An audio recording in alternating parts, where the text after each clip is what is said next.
Attention all you New Yorkers. Eugene, taxi. Okay, man, we're looking around. This is the 77 WABC minicast. Welcome back to Full Court Press. I'm your host, Sean Spicer, here on WABC. As we do every week, we try to bring you some real insight that you're probably not going to get anywhere else. And one of the real interesting things, as we've talked about in the past, is how important the Senate race is in Michigan. It's currently held by a Democrat. Of all of the races that the Democrats have on their side that I think we can flip, Michigan is the one that I am most bullish on. Mike Rogers is our Republican candidate there, former congressman from the 8th Congressional District. And there's three people running. But my former colleague, Steve Cortez, who now leads the League of American Workers, conducted a poll in Michigan, finding some unbelievably interesting issues that were definitely not on my radar and frankly probably weren't on your radar. I want to welcome Steve to the show. Steve, good to be with you. Hey, Sean, thanks for having me. So this is interesting. Like, just take me back for a second and explain why you wanted to go look at Michigan as a state, and we'll get into the issues, but like, what was it that you said, hey, I want to pay money to go look at what's going on in Michigan?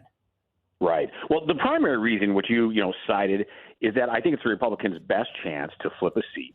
And if the Republicans, in fact, do flip this Senate seat, the math becomes really, really hard for the Democrats then, to the point where I think it's practically prohibitive. I don't want to say that, but it's getting. I agree with you. Well, I'll say it. I'll say it, Steve. Yeah, I'll say it. If you can't flip, if Republicans, if Mike Rogers can show a clear path to win, it makes the math. I truly do believe it's almost impossible, because just remember, there are 9 seats in play. Democrats have to defend 3 of them, 1 being Michigan, and then pick up 4 of the 6 Republicans. I mean, that's tough math no matter what. So if we can flip one of theirs, then it's almost impossible. Yeah.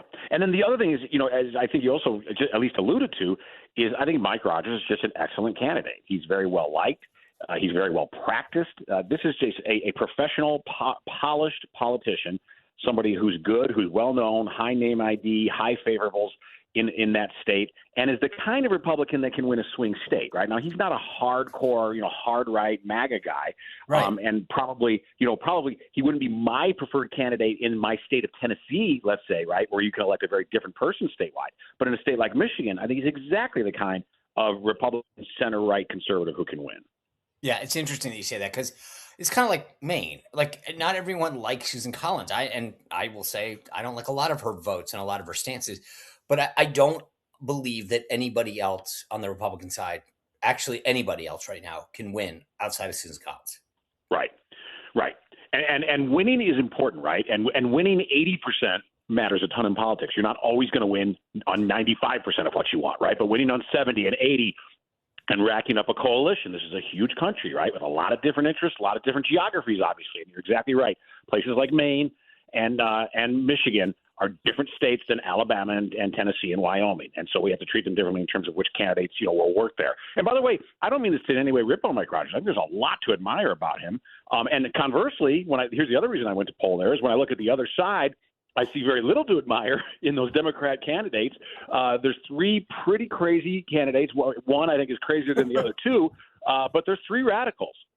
Don't you love how that's how we I mean, I'm with you. Like, Al Saeed is off the chart nuts. I don't think that there's any of them that, I mean, McMorrow, who I think has the least shot now, but it's literally getting crazier. So let's get into the numbers here. What was it that you guys that stood out when you went in and looked at Michigan? What stood out to you? Well, so the biggest thing is, El Said is very competitive on the Democrat side. So we polled, their primary, and I had him at only down 4 with a lot of unknowns. So a lot of people still to break, and doing strongly. And with Stevens in the lead and McMorrow really starting to fade. A lot of other public polling since mine has validated that, by the way, that it seems to be more of a 2-person race right now, really, rather than a 3-person. But we'll see. They have a while to their primary still in August. But what I was most interested in is Al Sayed, because he is so radical. on so many issues is that if he does win that Democrat primary, which I think he's got a real shot at doing, especially if he can get lower propensity Dems out, especially young Dems, because he's doing incredibly well among them. Then I wanted to see, okay, how do we fare in the general election, number one? But number two, what about the issue of mass Muslim migration? And this is a thing that a lot of pollsters probably don't want to touch. They're probably squeamish about it. They think, they're too PC, whatever. I said, no, we're going to poll this. Let's ask, and we asked it in a very scientific way, not some leading way. Does Michigan have too much mass Muslim migration? And when we ask that question, the people of Michigan overwhelmingly say yes. In fact, by a 6-to-1 ratio, said too much mass Muslim migration versus too little. By a 6-to-1 ratio, even among Democrats, we found, those who had voted for Kamala Harris in the state of Michigan, even among those voters, almost 2-to-1. It was 1.8-to-1, too many Muslim immigrants. And then when we go into other subgroups that are very key, Michigan's a very Catholic state. When we got into Catholics, 8-to-1. When we asked Hispanics, 8-to-1. Too many Muslim migrants into the state of Michigan. And it's a very big deal there because, as a lot of folks probably know in your audience, the city of Dearborn and a lot of that surrounding area is absolutely dominated by Muslim migrants, most of whom, unfortunately, Sean, have not assimilated into American culture. In some ways have tried to establish almost a Sharia-esque subculture within the state of Michigan. And when we ask the people of Michigan, guess what? Even the Democrats tell us there's too much of this. It's not working well for us. But don't you think that Steve Cortez, this is the first time that I've ever heard anybody look at, can I just take me back again? The question is to why, right? Why did you go to Michigan? Why did you even think about asking this question? Like, what came to you? Did someone talk to you and say, Steve, you got to look at this? Or is this something that you read a statistic? I was intrigued when I saw this poll come out by you and the League of American Workers. I was like, what made them do this? Yeah. So, no, I did it, because, of course, with El Sayed being a very radical Muslim himself, somebody who's pretty overt, really, right, that he doesn't much like the United States, that he supports, really radical, non-assimilated Islam within the United States. I think this is a growing problem generally in the U.S. And so with him as a potential nominee, a potential opponent for Rogers, I want to look into it. And look, this is a problem in a lot of places in America, but Michigan, if anybody should have a view on this, it's the state of Michigan, because they've had the most concentrated and the most intense Muslim migration to that state. Second only would be Minnesota with the Somali situation in the Twin Cities. And I'd like to poll it there too, by the way, and be curious what I get in the state of Minnesota. But what shocked me the most, I thought that overall I would get those kinds of numbers roughly. I didn't expect the Dems to tell me by almost 2-to-1 that there's too many Muslim migrants into the state of Michigan. I think is fascinating. The thing that's so fascinating, Steve Cortez, about this is that you've got this in the poll. It comes out that Kamala Harris voters agree 2-to-1, which is really a striking concession. But how do you say, on the one hand, gosh, we think that there is too much Muslim migration into, but the guy that we're going to then support? Or is that where, like, when you look at that crosstab, because how do you on the one hand say, I'm going to support this guy that embraces this, but I think there's too much? Right. No, you're right. And there's obviously an apparent contradiction there, maybe more than just apparent, right? A contradiction there. But here's what might explain it too. There is a difference of saying, well, I think there's generally too much, but I like this guy. Okay. Like, no, he's not too much. In other words, like there's something to admire about El Sayed, even though overall too many Muslim migrants here. So that's part of it. And then, of course, the other thing is, there's a certain subset of voters who are what I would call more protest Democrat voters. So it may not be so much that they love El Sayed, but he is considered to be the anti-Democrat establishment candidate. So even though they might generally think, you know what, I think there's too many Muslim immigrants in Dearborn and the surrounding area, they might also say, but you know what, screw those establishment Democrats. And in their mind, Stevens probably represents that. And so I'm going to vote for the quote outsider. So I think that those are the two aspects that I think explain it. They single him out individually and don't view him as part of that group as the first part, and then the second part is more of a protest vote. But whatever it is, it's fascinating, I think. And I think what it tells us too is we can't be afraid. And I hope this is part of the success of Trump's second term, right? Is the vibe shift of saying we can speak honestly about things that we used to whisper about. And it is a reasonable question for us to ask if Muslim migration to the United States has been working. Is it good for our society? Do they believe in Western civilization? Do they want to share our values and our norms?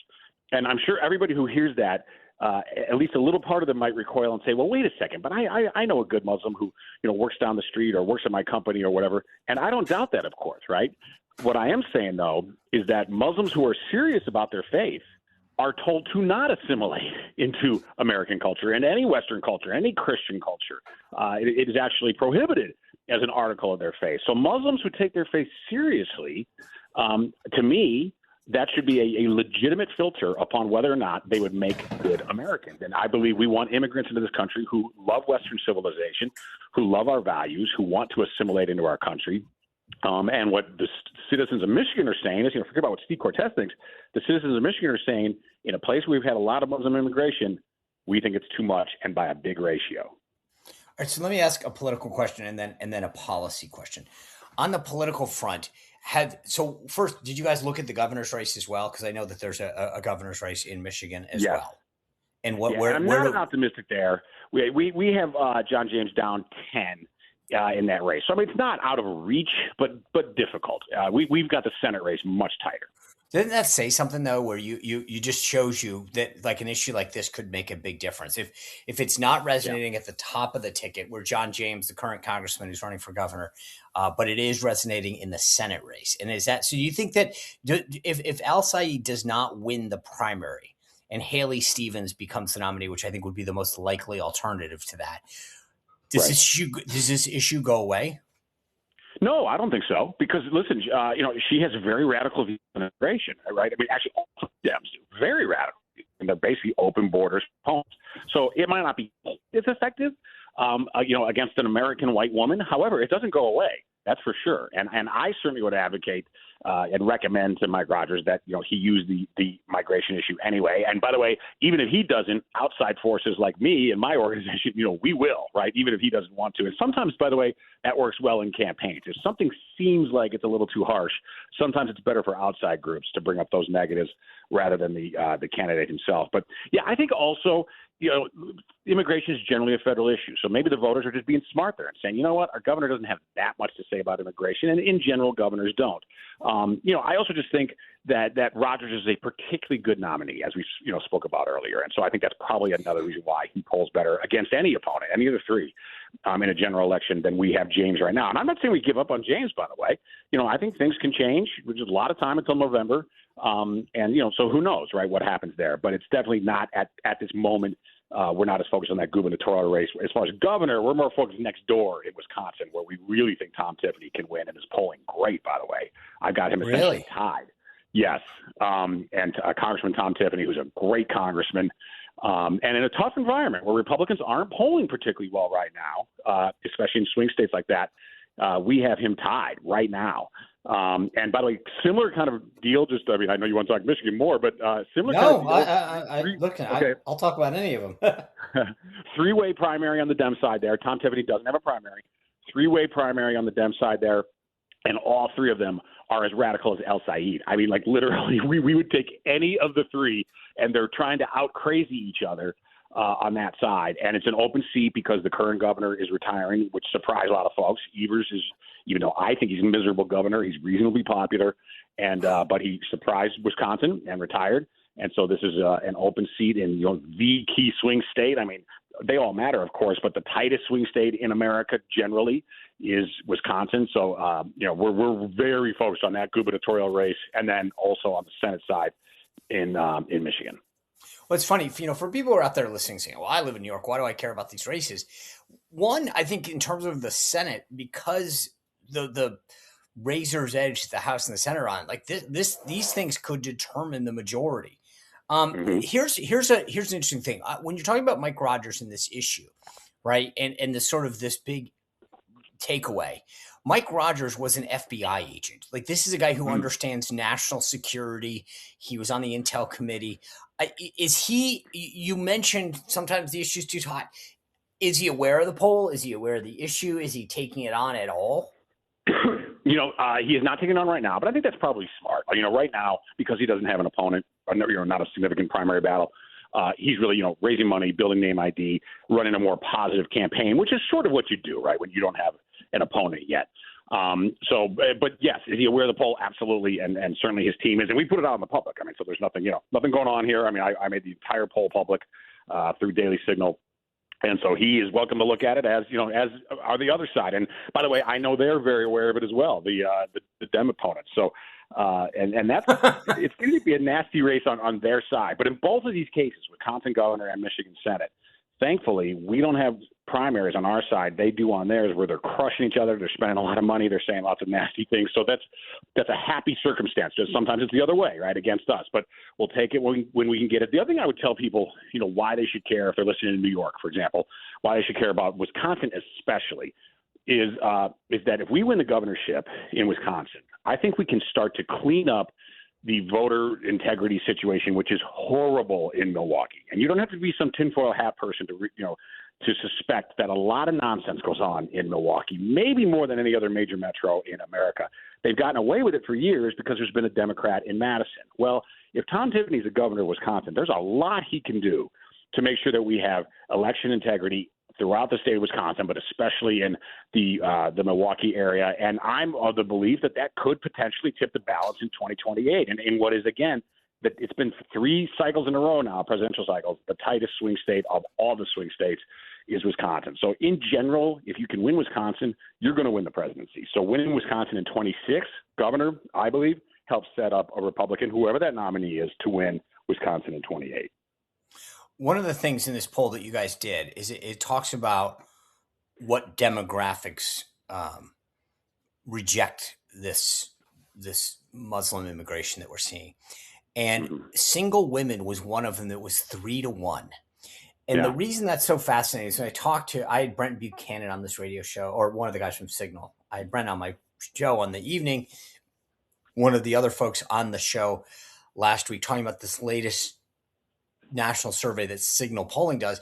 And we continue to see a huge problem with single women, in particular on the Republican side.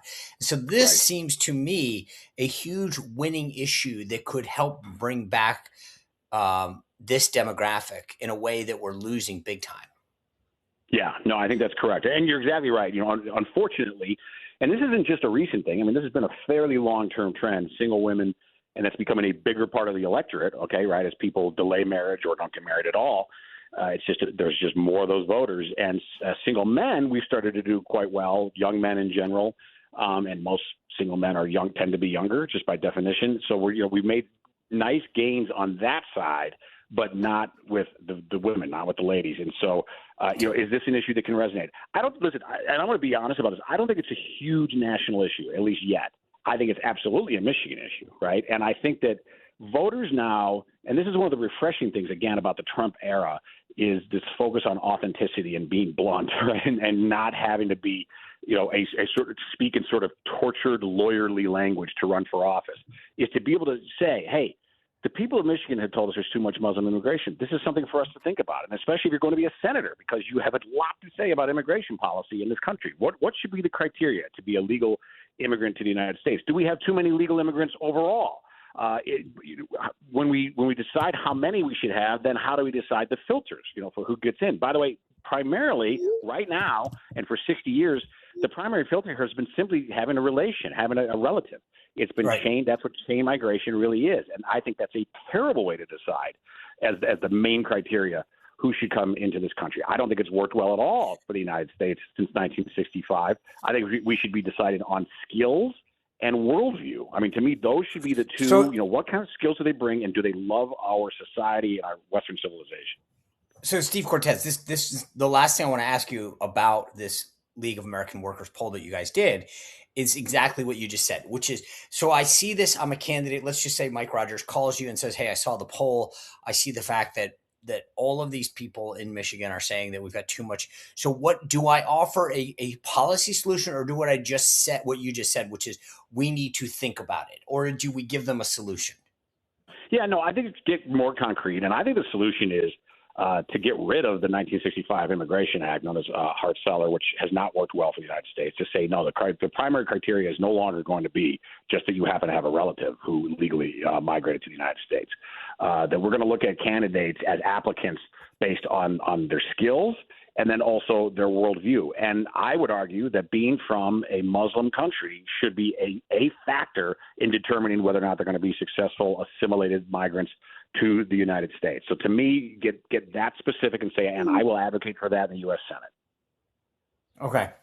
It's interesting because I do think that the merit-based system is what we should be working towards anyway. This idea that, it's all about quotas and where you're from as opposed to what you can do, to me is antithetical to what we should be supporting and what most countries do. Steve Cortes, League of American Workers, where can people go see this poll?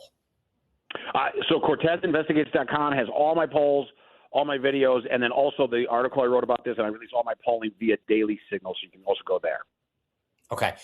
So CortezInvestigates.com. Yes, correct. Okay.